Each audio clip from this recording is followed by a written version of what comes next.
Elena Vasquez was elbow-deep in alien intestines. Metaphorically speaking, of course, though Admiral Crex's navigation computer did smell suspiciously like rotting fish when the universe decided to remind her why she'd spent 30 years planning for genocide. Kill confirmation on vessel new. Horizon, crackled the transmission that wasn't meant for her ears. 50,000 human colonists eliminated. Target included Admiral Elena Vasquez's daughter and twin granddaughters, ages 7. Elena's wrench hit the deck with the kind of metallic clang that sounds exactly like a death knell when you've just learned everything you love is dead. Maria had sent her a video message just hours ago. The twins proudly showing off the recycled hull-plating castle they'd built in their quarters, their gap-toothed grins filling the screen. "Look, Grandma Elena. We made it just like the ones you build." 7-year-old Isabella had squealed, while Marcus tried to explain the structural integrity of their masterpiece, using words he'd learned from his engineer mother. That video was now the only proof that Elena's universe had contained joy. Everything else was expanding plasma and scattered molecules drifting in the cold between stars. "Well, fuck," she whispered, pulling herself out from under the Stellar Dawn's quantum drive housing. 30 years of playing dumb just ended. Elena had exactly 4 minutes before the Hegemony fleet finished their tactical assessment and started glassing every human world in the sector. 4 minutes to activate 30 years of preparation. 4 minutes to turn a maintenance worker into the architect of galactic warfare. She'd always been good with deadlines. The Hegemony enforcement fleet hung in space beyond Nexus Station like a collection of metal tumors, their weapons trained on every human vessel in the sector. They'd been broadcasting their culling protocol for 6 hours now. Systematic extermination disguised as population control. They'd started with the colony ships, naturally, more efficient that way. Admiral Crex, who collected human children's toys as primitive cultural artifacts, and had once joked at a diplomatic dinner that humans bred like insects and were twice as annoying, was discovering that his hobbies had just become significantly more expensive. Elena wiped plasma residue from her hands and walked to her workbench. To anyone watching, she looked like she was reaching for a diagnostic tool. What she actually grabbed was a quantum transmitter that had been disguised as a coffee mug for 3 decades. Authorization Elena 77 Reaper, she said quietly into the device. Execute Protocol Lazarus. All ships, all systems, all sectors. Now, if you've ever wondered what the sound of 30 years of careful planning finally paying off sounds like, it's remarkably similar to the sound of 1,500 civilian cargo ships simultaneously revealing enough firepower to glass a small moon. Kind of a cross between a symphony and an avalanche, with just a hint of, oh shit, what have we done? The universe, as it turns out, has a peculiar sense of timing. The Hegemony had spent months planning their final solution to the human problem, calculating precisely how many ships they'd need, which worlds to hit first, how to minimize their own casualties while maximizing human suffering. What they hadn't calculated was that the little maintenance lady who'd been servicing their ships for 3 decades was actually Admiral Elena Reaper Vasquez, the woman who designed the quantum drive systems that won humanity's first war. Across the sector, 1,500 broken-down human freighters suddenly stopped looking quite so broken. The Stellar Dawn, which Elena had supposedly just finished repairing, was the first to transform. Hull plating retracted with the grinding shriek of metal being forced into configurations it was never designed for, followed by the distinctive whine of weapons that had been dreaming of violence for 3 decades. The cargo hold opened like a flower, disgorging fighter craft that shouldn't have been able to fit inside a space that small. Dimensional engineering was illegal, after all, which was exactly why Elena had spent 5 years perfecting it. Captain Morrison of the Dawn was apparently having what humans call a religious experience. His voice crackled over Elena's personal comm. "Elena, what the hell is my ship doing? My coffee maker just turned into a targeting computer." "Morrison, remember that routine maintenance I did last month?" Elena replied, moving toward the station's hidden command center. "Check your ship's manual. Page 47, subsection Things Elena built while you weren't paying attention. Try not to wet yourself when you see what your coffee maker actually does. And Morrison? Don't die. I didn't spend 5 years installing illegal weapons just to watch you crash into an asteroid because you panicked. The Hegemony fleet, which had been preparing to slaughter a bunch of defenseless humans, suddenly found themselves staring down weapons that their own ship's computers could only classify as mathematically hostile.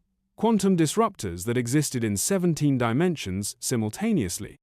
Plasma cannons that fired in temporal loops. Graviton mines that turned enemy ships inside out without touching their hulls. You'd think, after mastering faster-than-light travel, someone would have invented faster-than-stupid thinking. But alas, technological advancement and common sense rarely achieve synchronous orbit. For exactly 2.7 seconds, Elena wondered if she'd miscalculated. 30 years of planning, and what if she'd gotten the quantum resonance frequency wrong? What if her modifications had degraded over time? What if the first Hegemony cruiser folded in half like origami made of screaming metal and regret? Okay, the resonance frequency was fine. Admiral Krex of the Hegemony Enforcement Fleet opened a channel to Nexus Station, his scaled face flushed purple with what Elena assumed was either rage or constipation. Nexus Station, you will immediately order all human vessels to stand down. This is a lawful enforcement action under Krex. Elena interrupted, her voice now carrying through the station's main communication array. Shut up! You just killed my daughter. The alien's face went through several interesting color changes that would have been fascinating under different circumstances. Say, circumstances not involving imminent annihilation. You're the maintenance worker. You're nobody. Elena had been walking while she talked, moving through corridors she'd mapped decades ago toward a destination the station's blueprints claimed was a waste recycling center. Funny how perspective works, isn't it? For 30 years you've seen me as just another useful human.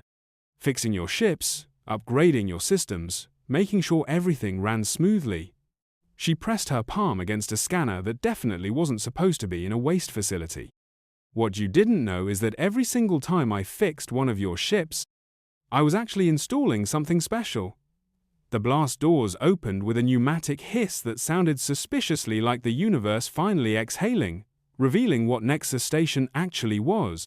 Not a trading post, but a mobile command fortress that had been playing dead for 3 decades. Outside, the battle was turning into something that would require new mathematics to properly describe. Ship after ship after ship revealed its true nature. Cargo haulers became carriers, passenger liners became dreadnoughts, mining vessels became mobile fortresses, and Elena's personal favorite? A humble waste disposal unit that transformed into something the Hegemony's tactical computers could only classify as mathematically hostile. The merchant's dream, a humble cargo hauler, had just fired a weapon that deleted an entire Hegemony dreadnought from reality. Not destroyed, deleted. The dreadnought was there, then it wasn't, and the universe quietly adjusted itself to pretend it had never existed at all. Elena settled into the command chair she'd installed in 2387 and never once used. Around her, holographic displays flickered to life with the cheerful hum of systems that had been waiting decades for this moment, showing the disposition of every human ship in a 50-light-year radius. All of them were suddenly very different ships than they'd appeared to be 5 minutes ago. You want to know the funny thing about humans, Krex? Elena said, watching as the new Shanghai, supposedly a passenger liner, opened fire with weapons that created temporary black holes. We're sentimental. That colony ship you just destroyed? It was carrying my daughter Maria, my son-in-law David, and my 2 grandchildren. 7-year-old twins who like to build castles out of recycled hull plating and ask their grandmother why the aliens always look so sad.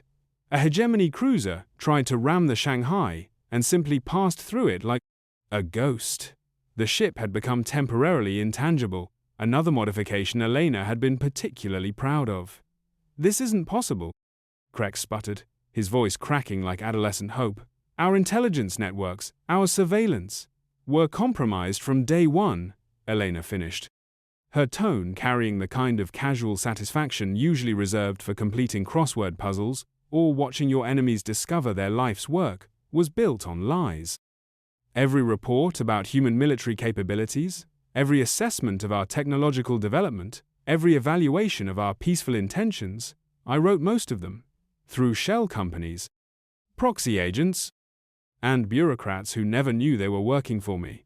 The Hegemony had made what military strategists call a tactical error, and what Elena called the last mistake you'll ever make. The difference in terminology is important.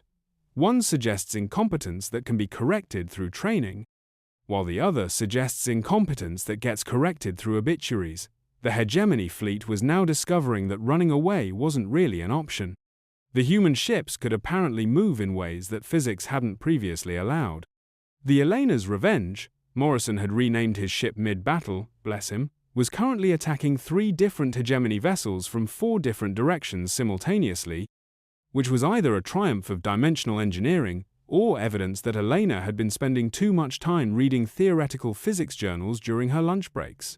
For 30 years, Elena continued, her voice carrying across every communication channel in the sector with the inexorable patience of entropy itself. I've been the little maintenance lady who knew her place. I fixed your environmental systems, upgraded your navigation computers, and listened to you discuss the human problem, like we were some kind of pest infestation. And all the while, I was installing kill switches in everything you fly. Admiral Crex's face had gone from purple to a sort of sickly green that reminded Elena of week-old leftovers. You've been sabotaging our ships? Sabotaging? Elena laughed, and it wasn't pleasant. It was the kind of laugh that suggested the universe had been saving up its sense of humor for exactly this moment. Oh, Crex, I haven't sabotaged anything, I've improved them. Made them more efficient, more powerful, more responsive. The only problem is, they're more responsive to me than they are to you. As if to demonstrate, the Hegemony flagship suddenly stopped firing and began rotating to present its engines to the human fleet. Crex's own ship was betraying him with the casual efficiency of a well-oiled machine, which, technically speaking, it was. Mutiny! Crex screamed at his crew, his voice reaching frequencies that probably qualified as a war crime in 17 systems. Execute the traitors. Admiral, Elena said gently, with the tone usually reserved for explaining obvious concepts to particularly slow children. Your crew isn't mutinying. Your ship's computer is just following its real programming. The one I installed during your last maintenance cycle. The flagship's main gun, a massive particle cannon capable of cracking small moons and large egos, swiveled around to target the rest of the Hegemony fleet. Now, here's where things get philosophically interesting. In the way that impending doom often makes philosophers out of people who previously thought Socrates was a type of bread. Elena had just demonstrated that she could take control of any Hegemony ship she'd ever touched, which was most of them. She could end this entire war in the next 10 minutes, reduce the Hegemony enforcement fleet to scrap metal and vapor. Hell, she could probably conquer their entire empire by next Tuesday and still have time for lunch. But Elena Vasquez hadn't spent 30 years pretending to be a peaceful maintenance worker just to become the universe's newest tyrant. She'd done it to prepare for exactly this moment. The moment when someone would give her a reason to remind the galaxy why humans had won their first interstellar war, despite being outnumbered 1,000 to 1. Crex, she said, her voice carrying the weight of 30 years of patience finally exhausted. I want you to send a message to the Hegemony Council. Tell them that the human culling protocol has been suspended indefinitely. Tell them that any further attacks on human civilians will result in the systematic dismantling of their entire civilization. And tell them that from now on, when they see a human fixing their ships, they might want to wonder what exactly is being fixed. The Hegemony flagship fired a warning shot that vaporized one of their own destroyers. Elena hadn't ordered that. She'd programmed the ship's AI to make its own tactical decisions based on Crex's stress levels. The more panicked he became, the more aggressively his own ship would behave. It was like having a pet that got more violent the more you screamed, which was arguably the most human approach to artificial intelligence ever devised.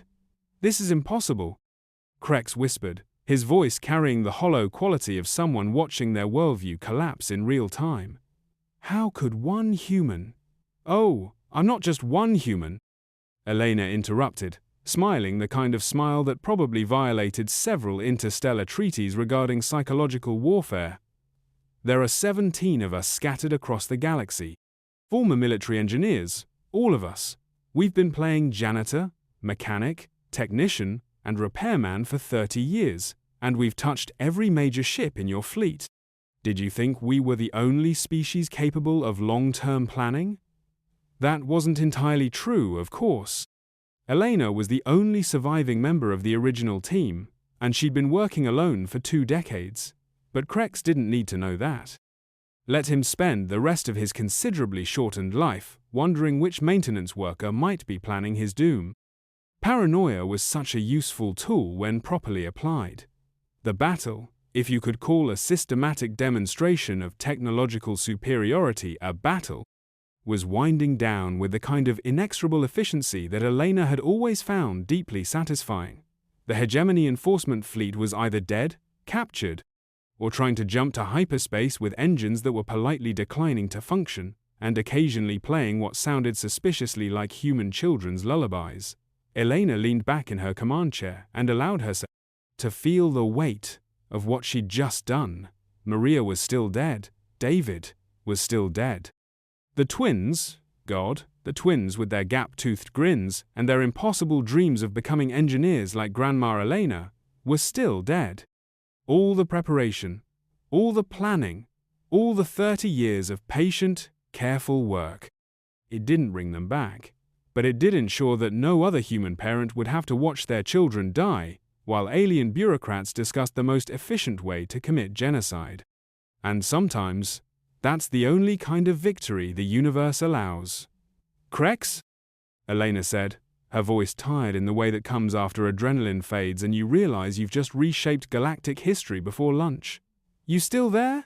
"Yes," the alien admiral stammered, probably wondering if his voice was being recorded for posterity or just for his war crimes trial. "Good. One more thing for your report to the Council. Humanity didn't start this war. You did, when you decided our children were acceptable casualties in your political calculations. But we're going to finish it, and we're going to finish it in a way that ensures it never happens again." Elena cut the transmission and stared out at the debris field that had once been the pride of the Hegemony Navy, now reduced to expanding clouds of metal and regret. Morrison's voice crackled through her personal comming. "Elena? Mom? Admiral? What should we call you now?" "Just Elena," she said quietly, though her voice carried across the fleet with the kind of authority that made admirals out of mechanics and legends out of lunch breaks. "I'm still just Elena." But that wasn't quite true anymore, was it? For 30 years, she'd been Elena the mechanic, Elena the maintenance worker, Elena who knew her place and never caused trouble. Now she was Elena, who'd just reshaped galactic politics with a coffee mug and a really, really long-term plan for customer service. Across 17 star systems, maintenance workers who'd been invisible for decades suddenly became the most important people in the galaxy, and the Hegemony was about to learn why you should always tip your service staff. The universe, it seems, occasionally allows for poetic justice. The Hegemony had seen humans as useful servants, reliable workers who could fix their problems and ask for very little in return. They'd never stopped to wonder what kind of problems humans might be fixing, or what those humans might want in return when the bill finally came due. Elena Vasquez had just presented that bill, and the galaxy would be paying it for centuries to come. As Nexus Station's hidden weapon systems powered down with satisfied mechanical size, and the disguised human fleet began the long process of cleaning up the aftermath, Elena allowed herself one moment of satisfaction. She'd kept her promise to Maria, the promise she'd made 20 years ago when her daughter had asked why humans always seemed to get the worst jobs in the galaxy. "Because, sweetheart," Elena had said, "sometimes the best way to fix something is to get inside it first."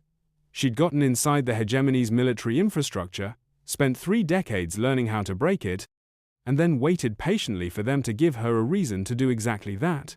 Revenge, it turned out, was just customer service with a longer response time. Elena Vasquez went back to being a mechanic the next day. Same coveralls, same tools, same polite smile when aliens brought her their ships to fix. The only difference was that now, every time she picked up a wrench, governments fell and entire species reconsidered their life choices. Funny how reputation works in a galaxy where information travels at light speed but wisdom apparently moves significantly slower. The universe, as it turns out, doesn't give a damn about your feelings. But it does occasionally allow for the kind of poetic justice that makes you believe someone upstairs has been paying attention after all.